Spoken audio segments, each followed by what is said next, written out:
ये करीब 53 दिन हो चुके हैं ईरान पर अमेरिका और इजराइल के हमले के, या फिर कहें कि ईरान युद्ध के। और जब से युद्ध शुरू हुआ है ना, तब से लगातार हम ये शो कर रहे हैं और अलग अलग पहलुओं पर बातचीत किए।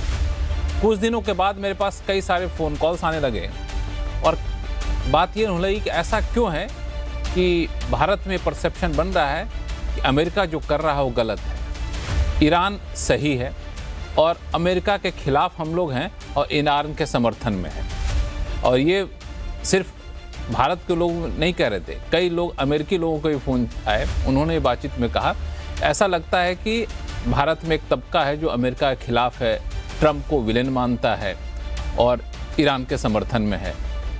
भारत में भी कई लोगों से मेरी मुलाकात हुई, वो भी यही बात कहे कि क्यों ऐसा लग रहा है कि आप लोग जो है ईरान के समर्थन में उतर गए हैं। तो मैंने लॉजिक दिया कि मेरे पीछे ये मेरे सोच ये है, मैं इसलिए कई बार अपने शो में भी ट्रंप की आलोचना करता हूँ। तो मुझे लगा क्यों नहीं इस पर एक शो ही किया जाए और लोगों से पूछा जाए कि आखिर हमें किसकी तरफ रहना चाहिए, कौन सही है कौन गलत है, और भारत के लिए कौन अच्छा है कौन गलत है, और भारत की रणनीति क्या होनी चाहिए, भारत की सोच क्या होनी चाहिए। आज आवाज़ अड्डा में करेंगे इसी पर खास चर्चा। नमस्कार, मैं हूँ लक्ष्मण राय और इस शो में शामिल होने वाले अपने मेहमानों सबका परिचय कराऊंगा। लेकिन इस शो में आ रहा था तो कुछ ही देर पहले अमेरिकी राष्ट्रपति डोनाल्ड ट्रंप ने CNBC को एक इंटरव्यू दिया और उसमें उन्होंने कहा कि ईरान के साथ ग्रेट डील होने जा रही है। उन्होंने ये भी कहा कि इस्लामाबाद में अपना डेलीगेशन भेजने के अलावा ईरान के पास कोई विकल्प नहीं है, और साथ में जो उनकी आदत है धमकी भी दे डाली कि अगर डील नहीं हुई तो ईरान पर फिर से वो हमले शुरू कर देंगे।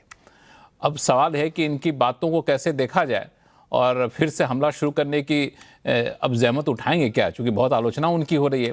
तो सारे बातों पर चर्चा करेंगे और हमारे साथ चर्चा में विशेष मेहमान जुड़ रहे हैं। पूर्व diplomat ambassador retired Anil Trigunayat साहब हैं, स्ट्रेटजिक अफेयर एक्सपर्ट कमर आगा साहब हैं, JNU के स्कूल ऑफ इंटरनेशनल स्टडीज़ में प्रोफेसर अंशु जोशी जी हैं, अमेरिका से जियोपॉलिटिकल एक्सपर्ट धीरज कौल साहब जुड़ रहे हैं, और साथ ही साथ पूर्व लेफ्टिनेंट कर्नल शुभंकर मिश्रा भी हैं जो कि इस पूरे मामले पर काफ़ी करीब से नज़र रखते हैं, और साथ में साथ वरिष्ठ पत्रकार अवधेश कुमार जी कुछ देर में हमारे साथ जुड़ेंगे, जिन्होंने मुझे कई बार टोका कि आपके शो में ऐसा क्यों लगता है कि आप ईरान के समर्थन में हैं और अमेरिका के खिलाफ है। तो मैंने अभी रिक्वेस्ट है कि आप जुड़िए, तो कुछ देर में वो भी आपको दिखेंगे इस शो में।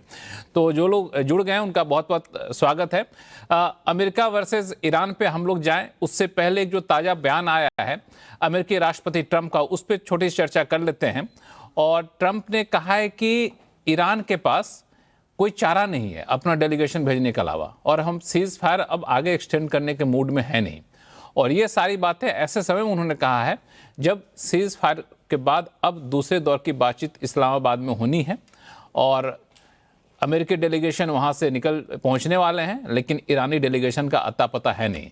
तो एम्बेसडर अनिल त्रिगुणायत साहब, आपसे शुरुआत करूँगा कि ईरान अभी तक खुलकर बोला नहीं है कि अपना डेलीगेशन वो भेजेगा कि नहीं भेजेगा, लेकिन अमेरिकी राष्ट्रपति कह रहे हैं कि ईरान के पास अपना डेलीगेशन भेजने के अलावा कोई चारा है ही नहीं। तो राष्ट्रपति का ये बयान ये सोचा समझा बयान है या फिर उनकी रणनीति है दबाव पर, इस पर आपके पास आऊँगा। लेकिन सबसे पहले वो बयान आपको सुनवा देता हूँ जो उन्होंने CNBC के साथ इंटरव्यू में कहा है। What I think is that we're going to end up with a great deal. I think they have no choice. We've taken out their Navy. We've taken out their Air Force. We've taken out their leaders, frankly, which does complicate things in one way, but these leaders are much more rational. It is regime change, no matter what you want to call it, which is not something I said I was going to do, but I've done it, indirectly maybe, but I've done it. We don't have that much time because by the time both parties get there, as you know, they just got the okay to go forward, which I knew they were going to do anyway. I mean, I don't think they had a choice. They have to negotiate. And, you know, the one thing I'll say is this: Iran can get themselves on a very good footing if they make a deal. They can make themselves into a strong nation again, a wonderful nation again. They have incredible people. But they seem to be, you know, bloodthirsty. They're led by some very, very unfortunately tough people. And I don't mean tough in a good way. I think it's very negative for the country because we're much tougher than they are, like not even close. But they have to use reason and they have to use common sense, and they can get themselves into a great position to make themselves into a great country, but a legitimate country, not a country based on death and horror. तो ये थे अमेरिकी राष्ट्रपति Donald Trump, जो अब से कुछ ही देर पहले इंटरव्यू दे रहे थे और उन्होंने साफ तौर से कहा कि इस बातचीत में ईरान को अपने डेलीगेशन भेजने के अलावा कोई चारा नहीं है। हम अब सीज फायर को एक्सटेंड नहीं करेंगे, जो सीज फायर अगले 24 घंटे बाद उसकी मियाद खत्म हो रही है, और अगर ईरान मेरी बात नहीं मानता तो उस पर फिर से दोबारा से हमला करेंगे। अनिल त्रिगुणाल साहब, ये फिर से ईरान पर दबाव बनाने की रणनीति है या फिर वाकई इन्होंने मन बना लिया है? देखिए, रणनीति तो इनकी शुरू से ये है, लेकिन प्रॉब्लम ये है कि क्या कोई रणनीति थी? ये एक सबसे बड़ी बात है। और मुझे लगता है कि शुरुआत से ही इनकी कोई स्ट्रैटेजी तो थी नहीं। लेकिन ये किस तरह से, चाहे इज़राइल के कहने से या अपनी गलतियों की वजह से, जो इन्होंने एक वो एरोगेंस है ना, एरोगेंस ऑफ पावर, उसकी वजह से ये लोग आए और उन्होंने सोचा कि 3-4 दिन में सब खत्म हो जाएगा। अब वो 52-53 दिन हो गए हैं आज। तो अमेरिका भी और प्रेसिडेंट ट्रम्प खास तौर से चाहते हैं कि किसी ना किसी तरह से कोई डील हो जाए, कोई सीज़ फायर हो और उसके बाद में एक डील करके, ताकि वो बता सकें कि मैंने यह युद्ध जो है अपनी टर्म्स पे रोका है। तो मैं को इन चीज जो वो बोलते हैं उस बात को आपको थोड़ा पिंच ऑफ सॉल्ट से लेना चाहिए। दूसरी चीज ये है कि आजकल इतना ज्यादा डिसइंफॉर्मेशन कैंपेन हर जगह फैल रहा है कि असलियत आपको पता नहीं। 2 दिन पहले ही अमेरिका का जो फाइनल प्रपोजल है वो ईरान को दिया गया। उनके जो लीडरशिप ने उसको एक्सेप्ट किया है। उनका ये कहना है कि अगर तो अमेरिका से जो जेडी वैंस नहीं आते हैं, तब तक वो अपने कार्ड्स को ओपन नहीं करेंगे। अब प्रेसिडेंट ट्रम्प का ये भी कहना है कि वो खुद भी आ सकते हैं। तो अगर वो इस तरह की चीजें हैं, तो जब तक क्लैरिटी नहीं आती कि कौन आ रहा है दोनों तरफ से, तब से ईरानियंस जो है पहली बार देख चुके हैं कि क्या हुआ कि अचानक जेडी वांस ने वो डिस्कशन क्लोज किया। उससे पहले उन्होंने देखा कि नेगोशिएशंस फाइनल हो गए ऑलमोस्ट, उसके बाद उन पे अटैक हुआ। जून में भी यही हुआ था 2025 के अंदर में। तो ईरानियंस काफी कॉशियस हैं इस मामले में। और वो, मैं समझता हूँ कि काफी सारी बातें जो उस डील की कर रहे हैं, प्रेसिडेंट ट्रम्प भी बोल रहे हैं, तो आधी अधूरी बातें होती हैं। लेकिन असलियत में यह है कि जो ईरान की अपनी जो कंडीशंस है, उसको भी तो वो चाहता है। उन्होंने हॉर्मुज़ दोबारा प्रेसिडेंट ट्रम्प के कहने पे खोल दिया था, लेकिन प्रेसिडेंट ट्रम्प ने अपना ब्लॉकेड नहीं हटाया, तो उन्होंने रीइम्पोज कर दिया उसके बाद में। तो मेरा मानना यह है कि अगर ये एक्सटेंशन होगा, देखिएगा आप सीज फायर का थोड़ा, और उसके बाद में एक और डिस्कशन होगा और किसी ना किसी तरह से ये कोई डील करके फेस एक एग्जिट करेंगे अपना वहां से ये सबसे बड़ी बात यह है।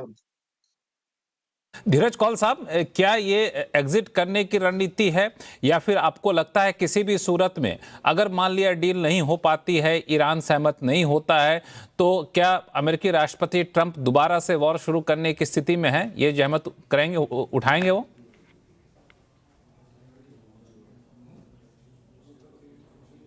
चुके हैं क्या हुआ है, और लड़ाई ये ऐसे नहीं खत्म होने वाली है, लड़ाई तो चलती रहेगी। तो अगर वो खाली एक धीरज कौल साहब, लड़ाई लड़ना चाहते हैं। ये सवाल धीरज कौल साहब से था। नमस्कार, thank you for having me on the show. और आपके चैनल पे हमने इस बारे में आई थिंक लास्ट टाइम भी यही बात की थी कि हमारी एपिटाइट लड़ाई जारू रखने की यहाँ पे काफी कम हो रही है, और उनका सपोर्ट जो डेमोक्रेट तो डेफिनेटली काफी अपोजिशन में इस पे बात कर रहे हैं, क्योंकि अभी तक जो वूंड्स ऑफ गाजा आप समझिए डेविस्टेशन है, वो अभी भी लोगों के मस्तिष्क में हरे हैं। और जो रिसेंटली आपने देखा इस लड़ाई की शुरुआत में जो स्कूलों के ऊपर हमला हुआ जिससे बच्चे मारे गए, उनकी तस्वीरें हैं। और अब जो लेबनान से फोटोग्राफ्स आ रही हैं सिविलियन एरिया की, वो काफी विचलित करती हैं एक कॉमन अमेरिकन आदमी को। इसके अलावा आपको पता ही है कि जो अप्रूवल है वॉर का, वो 60 डेज के बाद सेनेट में और कांग्रेस में हियरिंग होगी उसकी, उसके बाद ही उसे सपोर्ट मिलेगा, और वो 60 डेज बहुत जल्दी उसकी मियाद खत्म होने वाली है।